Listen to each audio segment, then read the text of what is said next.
انا جعلنا ما علی الارض زینۃ لہا لنبلوہم ایہم احسن عملا. اب یہ جو آیت ہے یہ یوں سمجھ لیجئے کہ اس سورہ مبارکہ کے جو مضامین ہیں ان کا مرکز ہے، ایکسس ہے، جس پر یہ پوری سورہ مبارکہ گھومتی ہے.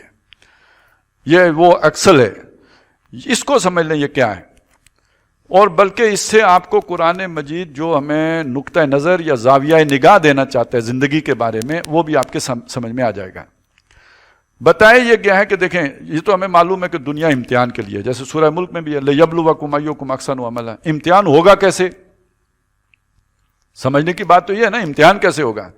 امتحان کے لیے ضروری تھا کہ ایک طرف آپ کو بتایا جائے آپ نے یہ کرنا ہے، یہ آپ کے فرائض ہیں، یہ ڈیوٹیز ہیں، یہ ذمہ داریاں ہیں، یہ آپ نے انجام دینی ہے. وہ بتانے کے لیے نبی آئے، رسول آئے. فَإِمَّا يَأْتِيَنَّكُم مِّنِّي هُدًى فَمَن تَبِعَ هُدَايَ فَلَا خَوْفٌ عَلَيْهِمْ وَلَا هُمْ يَحْزَنُونَ. وہ ایک چیز ہو گئی. لیکن امتحان نہ ہو سکتا اگر کوئی دوسری طرف آپ کو کھینچنے والی، اٹریکٹ کرنے والی چیزیں نہ ہوتی، ڈریگ کرنے والی چیزیں نہ ہوتی، آپ جس کی وجہ سے اس صراط مستقیم سے دائیں یا بائیں ڈرفٹ ہو جائیں، کچھ ایسی چیز ہوگی تو تب امتحان ہوگا نا. تاکہ آپ ان مخالف طاقتوں کے مقابلے میں چوکس رہتے ہوئے، چوکنے رہتے ہوئے، ہوشیار رہتے ہوئے، پوری مستعدی کے ساتھ اپنی جو ہے وہ کشتی کو اس طوفان سے نکال کر کنارے لے کے جائیں. تو وہ در حقیقت اٹریکشن والی چیزیں، وہ توجہ کو کھینچ لینے والی چیزیں، آپ کو ڈریگ کر لینے والی چیزیں کوئی اور نہیں ہے، دنیا ہے. انا بے شک ہم جعلنا ما علی الارض زینۃ اللہ، زمین کے اوپر جو کچھ بھی ہے ہم نے اس کو رونق بخش دی ہے، زینت دے دی ہے، اٹریکٹیو بنا دیا ہے، پرکشش بنا دیا ہے انسان کے لیے. اچھا اس کی تفصیل ہے جو ہم پڑھ آئے تھے سورہ آل عمران میں. زُيِّنَ لِلنَّاسِ حُبُّ الشَّهَوَاتِ مِنَ النِّسَاءِ وَالْبَنِينَ وَالْقَنَاطِيرِ الْمُقَنطَرَةِ مِنَ الذَّهَبِ وَالْفِضَّةِ وَالْخَيْلِ الْمُسَوَّمَةِ وَالْأَنْعَامِ وَالْحَرْثِ. یہ سارے مال، مویشی، زمینیں، جو اولاد، دولت، خزانے، ڈھیروں مال، یہ وہ چیزیں ہیں جو انسان کو اٹریکٹ کرتی ہیں، اپنی طرف کھینچتی ہیں.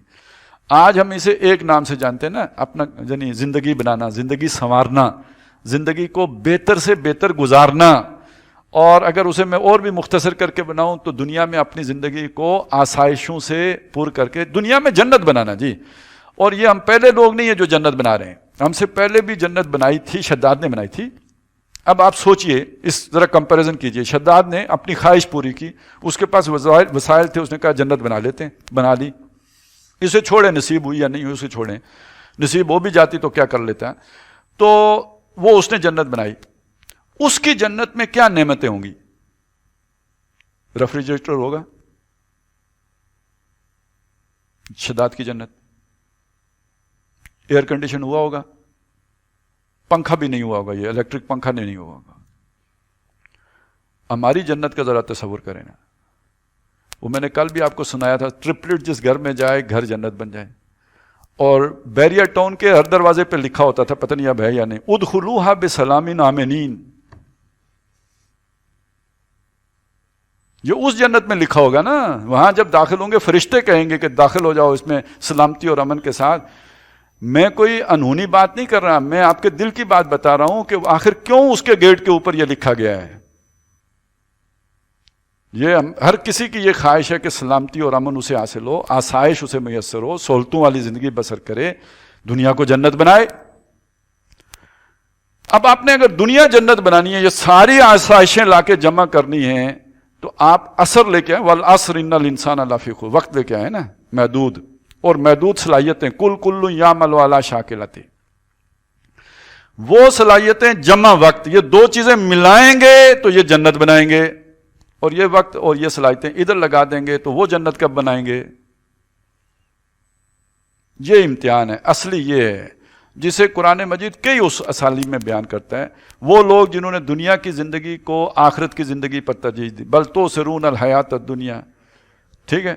اور اسی طرح جنہوں نے ان الذین استخبوا الحیات الدنیا بالآخرہ، جنہوں نے محبت کی دنیا کی زندگی سے آخرت کی زندگی کے مقابلے میں.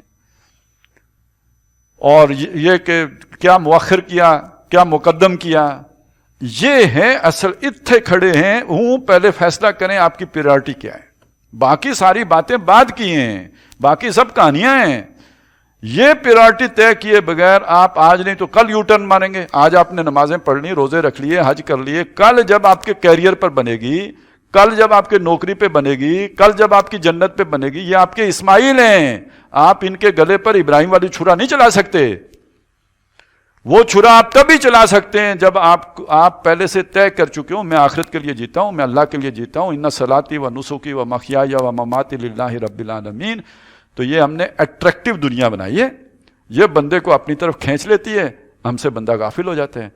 اور ہم نے بندے کو سماعت، بصارت، ہوشیاری، سیانف، سمجھداری، کتاب سب دیا تھا اس لیے کہ وہ اتنا بولا تو نہ ہو کہ دنیا کی اس چمک پر مر مٹے، یہ نظر جو اس پر خیرہ ہو جائے. اور اب اسے ایک دوسری چیز کے ساتھ جوڑیں. جب مذہب سے بیزاری پیدا ہو گئی اس نظریہ ابنیت کی وجہ سے، لوگوں نے مذہب کو نکال کے کنارے رکھ دیا. اندر صلاحیتیں ہیں، پوٹینشل ہے. یہ پوٹینشل جب دنیا پہ فوکس ہوا تو اس نے پھر یہ آپ کے سامنے ایکسپلوژن کیا ہے. دنیا کی یہ ٹیکنالوجی، سائنس، ترقیاں، آسائشیں، پھر مریخ پہ گھر بنائیں.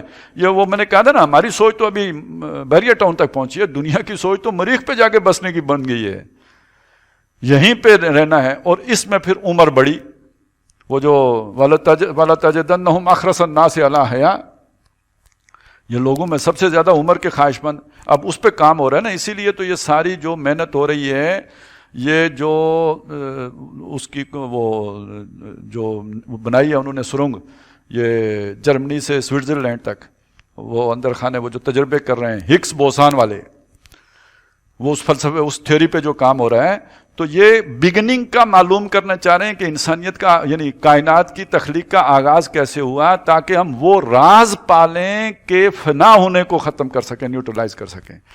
جب تک آپ کو تخلیق کے آغاز کا پتہ نہ لگے تو یہ جو مر رہے ہیں اس کا توڑ نہیں کیا جا سکتا ہے. تو یہ کوئی اس لیے تو نہیں اسے ڈھونڈ رہے کہ وہ کوئی گاڈ پارٹیکلز ڈھونڈنے کے چکر میں اللہ کی معرفت کے لیے یہ ساری محنت کر رہے ہیں. ان کی محنت کا سبب یہ ہے تاکہ زندگی کو دائمی بنایا جا سکے. تو انسان اب یہیں جینے چاہتے ہیں، اسی کو جنت بنا کے رکھنا چاہتے ہیں، اور بالکل اسی میں گم ہو کے رہ جانا چاہتے ہیں. یہ امتحان تھا جس میں، اچھا اسی کو اس سورہ مبارکہ کے آخر میں جا کے کھول دیا. الذین ضل سعیہم فی الحیات الدنیا وہم یحسبون انہم یحسنون صنعا. ساری محنت دنیا میں گم ہو گئی. تو آج دنیا تو اس طرف چلی، اور ہم مسلمان ہوتے ہوئے بھی در حقیقت ہمارا رخ بھی یہی ہے. پہلی ترجیح دنیا کا کیریئر، دنیا کی زندگی، دنیا کے اسباب، دنیا کا سامان، اور دنیا کی زندگی کو جنت بنانا.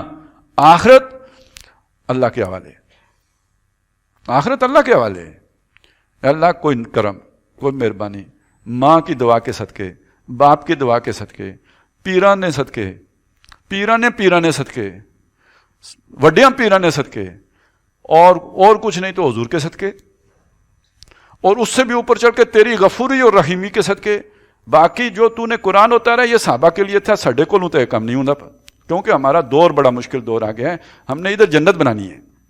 مشکل یہ ہے کہ ہمیں جنت بنانی ہے. صحابہ کو یہاں جنت بنانے کی ضرورت نہیں تھی. انہوں نے کیا کرنی تھی جنت؟ وہ تو رہتے تھے، بہت سادہ زندگی بسر کرتے تھے. ہم پرابلم میں، تو ہمیں دنیا میں جنت بنانے کے لیے چھوڑ دے، باقی آخرت کی جنت کے لیے تو ہمیں فیسیلیٹیٹ کر دینا. یہ ہم پہ نہ رکھنا کہ ہم کوئی محنت کریں گے، کوشش کریں گے. یہ ہماری سوچ ہے. تو دنیا کی جو ہے وہ آپ کے سامنے، یہ جس کے دل میں تھوڑا بہت آخرت کا رہ جاتا ہے وہ اتنا رہ جاتا ہے. اس لیے فرمایا تھا کہ جو دین پر چلنا ایسا ہوگا جیسے ہاتھ میں انگارہ پکڑنا. اور اب سچی بات ہے ایسی ہو، سارے ہی پاگل سمجھتے ہیں. پھر اگر آپ یہ نقطہ نظر بنا لیں جو یہ آیا مبارکہ دیتی ہے، تو اس کے نتیجے میں ہر بندہ ہی پاگل سمجھے گا پھر آپ کو. بلکہ آپ کے لیے بھی وہی مسحور کے الفاظ، کسی حاسد نے، بچہ میرا بہت لائق تھا، کیریئر بنا لیتا، لیکن کسی پڑوسی نے، کسی رشتہ دار نے وہ جل کے اس پر جادو کر دیا، مسحور ہو گیا. وہ جو موسیٰ علیہ السلام کو فرعون نے کہا تھا. تو انا جعلنا ما علی الارض زینۃ لہا لنبلوہم ایہم احسن عملا وانا لجاعلون ما علیہا صعیدا جرزا. اور جو کچھ اس کے اوپر ہے ہم اس کو بالکل ایک چھانٹ کر صاف میدان بنانے والا، جیسے کھیتی کاٹ دیتے ہیں نا، اس کی زینت ختم ہو جاتی، اس طرح اس کی بھی زینت ختم کر دیں گے. اب اس کے دو معنی لے لیں آپ، جو مرضی لیں. قیامت میں تو یہ اس کی رونق ختم ہی ہو جائے گی. اور جیسے کسی کا جو میک اپ اتر جائے تو پھر اندر سے جو شے برآمد ہوتی ہے، اسی طرح یہ بھی اپنی اصلیت میں ظاہر ہو جائے گی. اور دوسرے معنی اس کی یہ ہیں کہ یہ جو جنگ ہوگی باسن شدیدن، یہ جو ملہ دن ہو، یہ بھی اس کی رونق اور اس کے گہنے کو صاف کر دے گی، بہت حد تک صاف کر دے گی.